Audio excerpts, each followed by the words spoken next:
Hello and welcome back to my YouTube channel. I had to do it all YouTubey this time, y'all. Did you like my new intro? Did you? Because if you did, even if you didn't, I don't care. I'm sending a shout out to Troy from Thirst Teas, Tiana's boyfriend. Thank you. He knew I was struggling out here in these streets, trying to create an intro where I wouldn't have to do the cold intro with you guys anymore. I can give you a few seconds of something classy, okay? Not bougie and ratchet, but classy at least, because I can be a little bit of both of those other two things, but that's neither here nor there. You made it. I know it was rough. I know it been trash, especially with the news and politics, and if you got kids, I know it's been rough. It's been rough since last Friday, okay? But you made it to this Friday, right? So we're thankful for making it to this here Friday. And welcome to the WineDown. Okay, not the WineDown, but WineDown. Welcome. Don't forget to like, subscribe, comment, share, all that jazz, and make me a part of your Friday, your every week. Make me a weekly thing, okay? Make me a weekly household name in your house. Start with your house, okay? The good word somewhere say sweep around your own front door. Maybe it was just my grandma who said that, but when you sweeping, think about me, okay?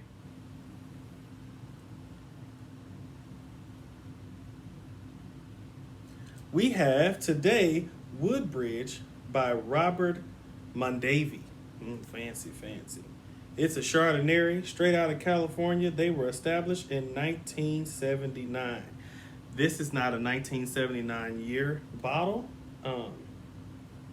So yeah, there's that part. I'm sure this is not a 1970 whatever bottle, 1979 bottle. I got this from Price Chopper for $12, $12.99 to be exact. It's a little on the expensive side because it's fancy. Let me do the makeup thing again, guys, because I thought that was cool last time. Woodbridge. By Robert Mondavi. Here we go. In 1979, Robert Mondavi founded Woodbridge Winery near his childhood home of Lodi, California. Lodi. Lodi. Sounds correct, because y'all know I'm dyslexic. Y'all know I can't read. I can read, but I can't read, okay? I know words, yes. Lodi, California, to craft fine wines for everyday enjoyment. So yes, it is 13.5% alcohol. So yes, we like it, and we got a little guy up here already ready to go. YMCA. I'm not going to be able to monetize anyway, so let's get him on up out of there, okay? Let's pour up a glass.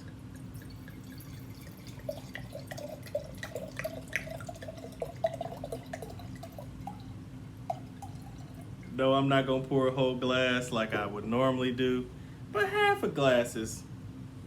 it's above average, okay? Now, let me tell y'all a story about the first time I ever had a Chardonnay. Yes, I know it's pronounced Chardonnay. I like to call it Chardonnay, okay? Or Chardonnay, depending on how many glasses I done had. So, the first time I ever had a Chardonnay, okay, I was at Red Lobster. Because you know what happens if you do it right, fellas. She might take you to Red Lobster, okay? So... I got taken to Red Lobster, and I thought I was going to be grown and have me a Chardonnay because it sounded good. It went well with my lobster and my shrimp and whatever else I was having. And y'all, they gave me about this much.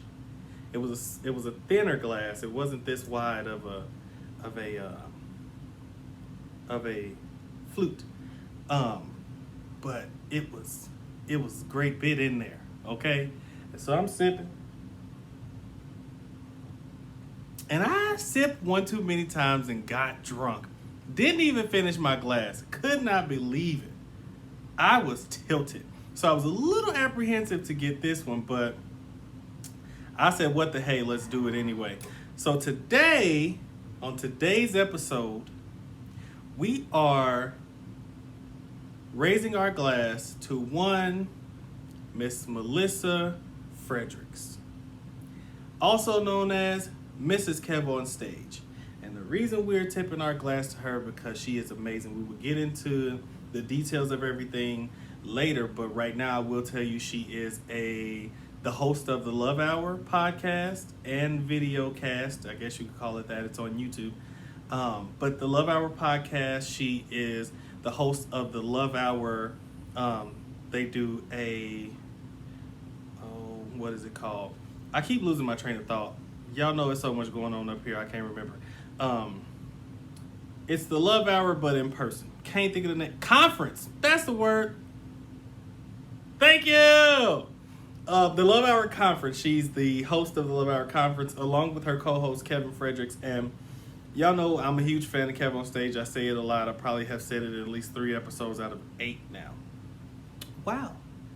This will be episode 8. Glass 8, if you will. So the reason why I chose to raise my glass to her is because she has been the pinnacle of self-growth, self-actualization, understanding oneself, all of that. I mean, that's to put it in layman's terms. She has been the pinnacle to me of understanding that I have growing to do and I have to do it for myself and not anyone else. She is a wife. She's been a wife for almost 20 years, or she's been a wife for 16, 17 years. They met in 2000, started dating in 2000, and got married shortly after, a couple years later. And she's been a wife for a very long time, a mother for the past 15 years almost. Her oldest is almost 15. And so she has had to do some changing and growing and learning simply about Melissa and not about the mother, the wife, the daughter, the cousin, the sister, the aunt. She hasn't, you become those things naturally. But she has explored, who am I in all of that? And while I haven't gotten to see the growth personally, I have watched, via social media, via YouTube, and I've never been to a Love Hour conference. Hopefully once Corona decides to get her fat, raggedy ass up out of here, I'll be able to go to one. I'll be able to be a part of an actual Love Hour conference. So we raise our glass to you, Mrs. Fredericks, also known as Mrs. Kev on Stage.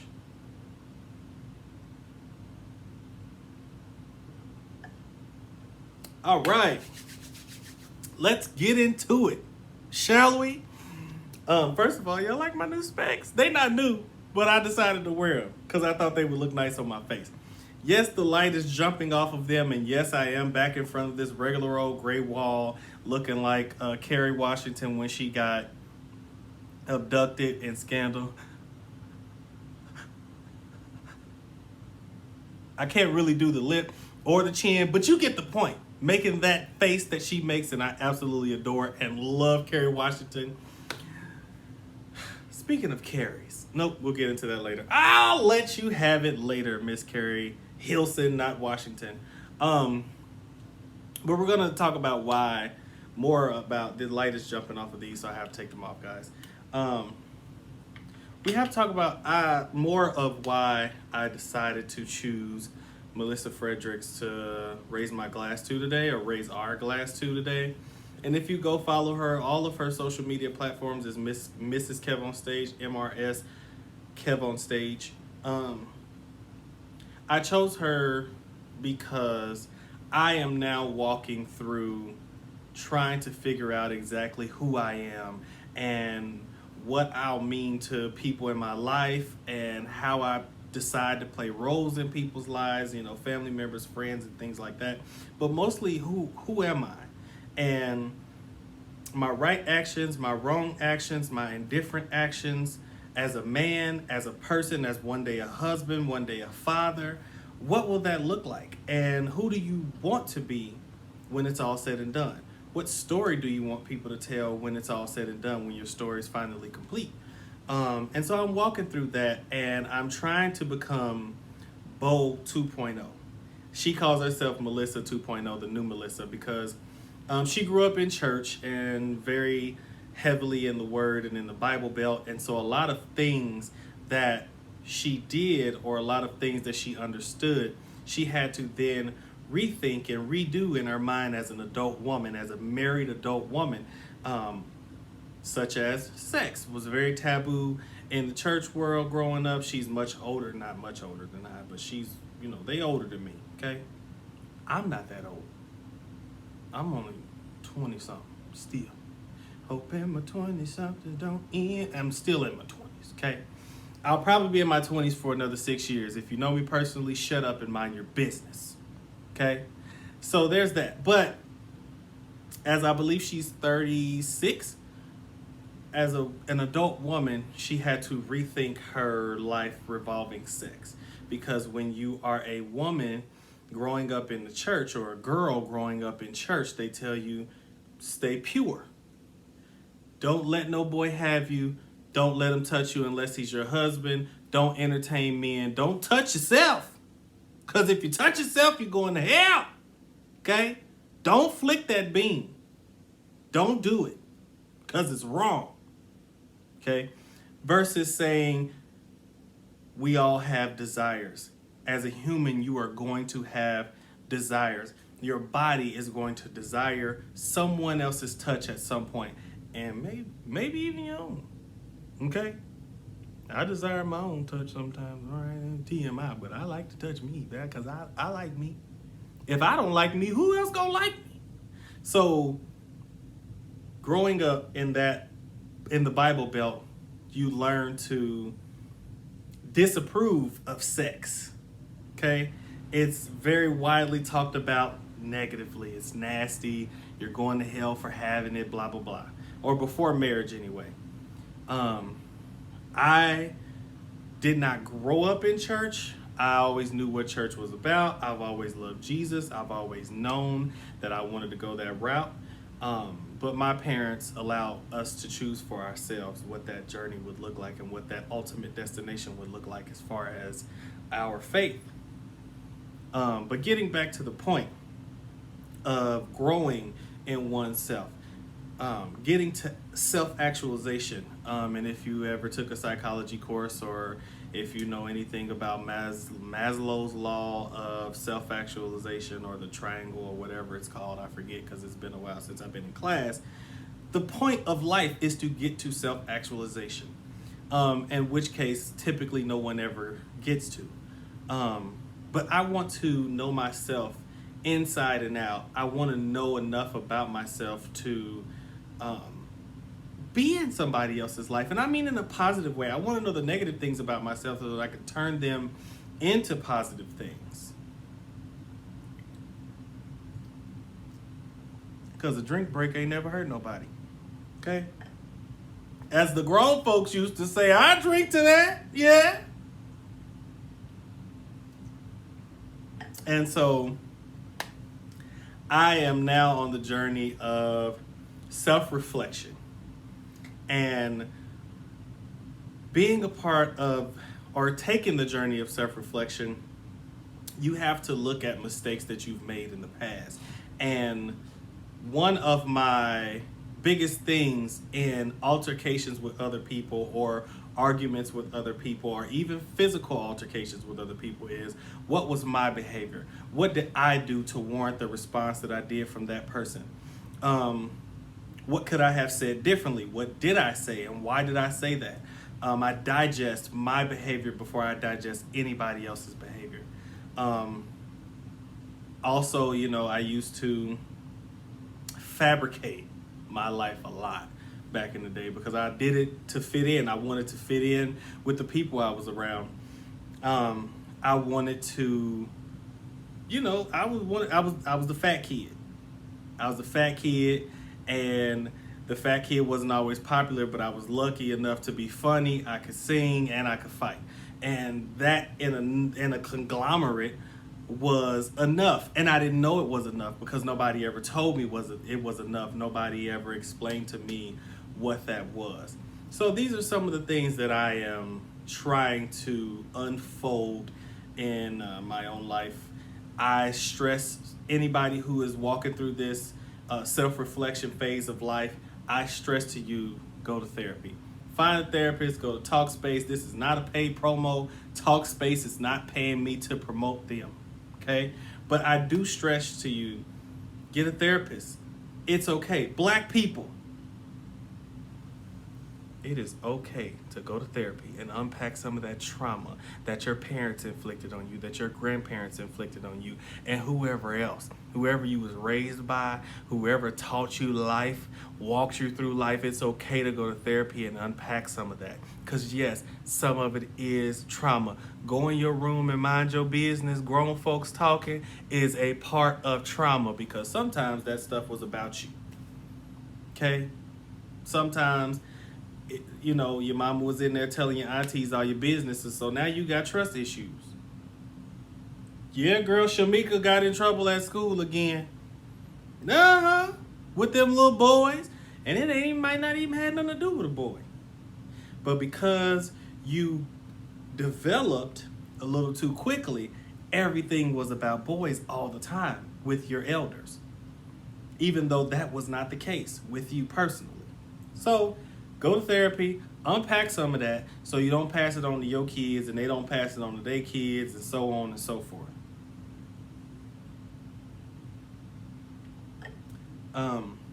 So moving on. Miss Carrie Hilson.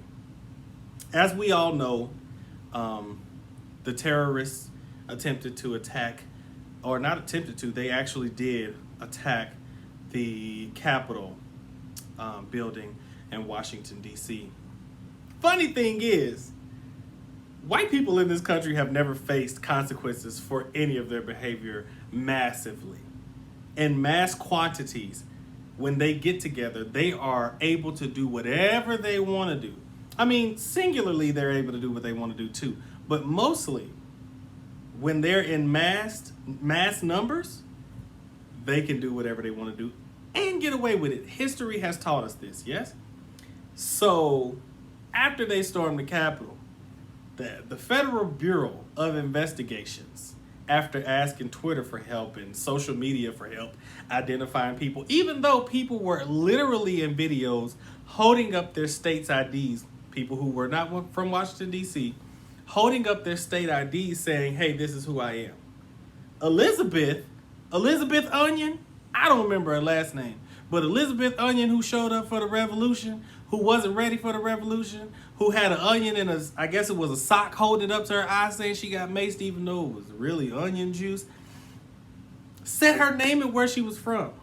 Elizabeth from Tennessee. I want to say, it might have been Tennessee. I don't remember. She ain't important. But those people, many of those people, were stopped at airports and hauled off to prison. We all saw it. Hilarious, right? Now, unfortunately, they were not treated as black people in this country. They were not dragged and beaten and so on and so forth. Y'all know I can get on my soapbox about it, but I'm not going to do that today. But they were arrested. Of course, most of them were pissed. One guy walks through, they called me a terrorist. They said this and that. Sir, you're a terrorist. Literally, you're a terrorist. Okay, when the Muslims, and I hate using that because they were not Muslims, they were simple Middle Easterns. That's all. For those of you who call other brown people Muslims, or people who wear hijabs, people who wear full cover hijabs, anybody that does not dress like you and me, and they cover up for their religion. Muslim is a religion. Hear me closely. It is a religion. It's not a race. It's not a nationality. It's none of that. It is a religion. Okay? If you don't believe me, Google Muslim. Guarantee you the first thing you see is religion. I digress. So when 9/11 happened and it was blamed on Muslims, people who practice the Muslim religion, in other countries. We went to war almost immediately. We went to war almost immediately because 2 buildings were bombed, even though, of course, it was our own country that did it. Whatever. But we went to war almost immediately. George Bush wasted 0 time going to war in regards to the World Trade Center. Rest in peace to all of those, who passed away in such a tragic issue, such a tragic thing that had nothing to do with them, but more to do with our government. But the best y'all can do for these homeland terrorists is, we'll haul them off to jail when they get home. We'll let them get on the planes. We'll respectfully arrest them. Y'all chop Saddam Hussein's head off on national television. Granted, it was Obama, but it got passed to him, so there's that. The responsibility got passed on after he called him. Come on, cuz. I'm not saying they need to be burned at the stake, but they deserve much more than what they got. That's just my truth. That's how I see it. If I'm wrong, let me know in the comments. I'm sure you will.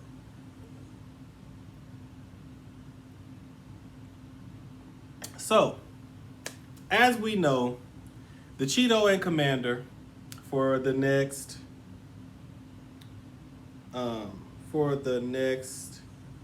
6 days, 5 days if we count the 20th, or is it the 20th or the 21st? Whichever one it is, 5 or 6 days from now, he will no longer be in office. Glory! And he got banned from all social platforms, right? And I won't read verbatim what Carrie Hilson said, but she basically came to his aid saying that censorship is a scary thing. Here's the kicker, Carrie. If you want to know what she said, go look at it. It's all over the internet. Here's the thing about that. Private platforms, she brought up the First Amendment, saying that it goes against the First Amendment.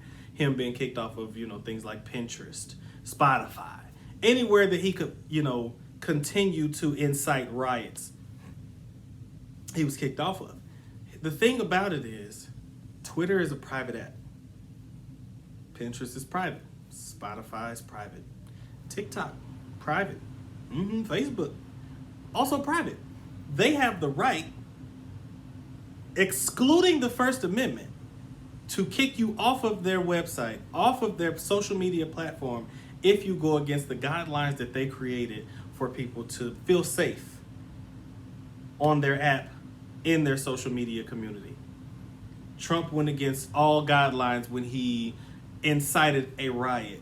He gave the green light to go ahead and burn down the Capitol, if you will, with various tweets, various videos that he approved of. He approved of people's behavior in those videos. That was rude. Excuse me. I do apologize. But Chardonnay. Okay, Chardonnay gets me. I don't know what it is about her, but she gets me, all right? But the First Amendment right protects United States citizens from being reprimanded for having opinions against the government. It does have titles to it. It does have clauses to it. I don't know what all of them are, but I know that the basis of the First Amendment is to protect me if I have a difference of opinion or a difference of policy or feeling, okay, against the government, the federal government, the United States government. If I feel like we shouldn't go to war for whatever reason, I have every right to say it out of my mouth that I feel like we should not go to war as a country. And I can't be reprimanded for saying that out loud. That is what the First Amendment protects. Does not protect anybody from social media. It just doesn't. Somebody go read it and let me know any different. Okay? That's just that on that, ma'am. Secondly, why would you come to the defense of someone who cares nothing about you at all? Doesn't care if you exist. He don't care about you. And it makes me question, did you vote for him? Not my business, but it makes me question it. He doesn't care whether or not you exist, ma'am. You can pretty girl rock on stage right now today. And guess who's not gonna buy a ticket? Theodore Trump. I call him Theodore because his bottom half looked like a chipmunk. A fat chipmunk.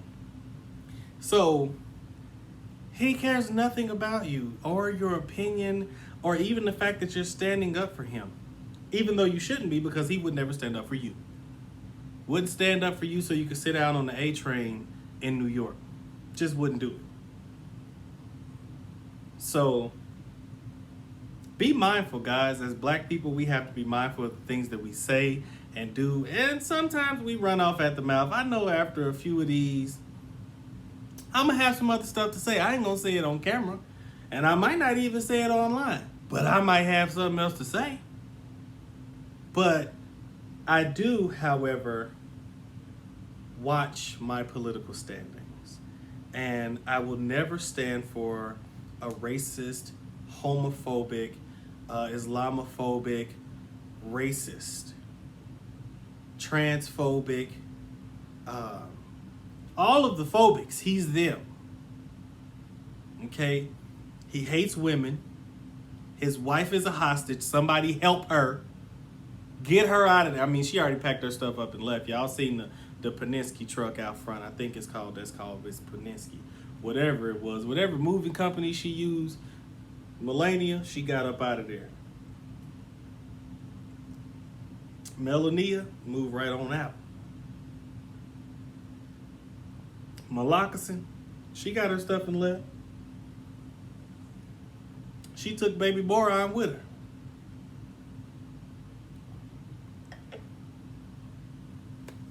Guys, that concludes this episode of WineDown. I just got on here to rant again to you guys because I absolutely adore all of you. Thank you for watching. Don't forget to like, subscribe, share, comment, all that. Send it to your auntie, your cousin, your mom and them. Tell them to grab a glass of wine. We like a glass of wine. Tell them we drinking Chardonnay today. We drinking Chardonnay on Friday. Again, I know it's called Chardonnay. I don't care. Don't care. I like to call it Chardonnay. This one lock is killing me. All right. So yes, like, subscribe, comment, share, all that happy stuff. And I will see you guys next Friday. I love you. I adore you. Thank you. See y'all next Friday.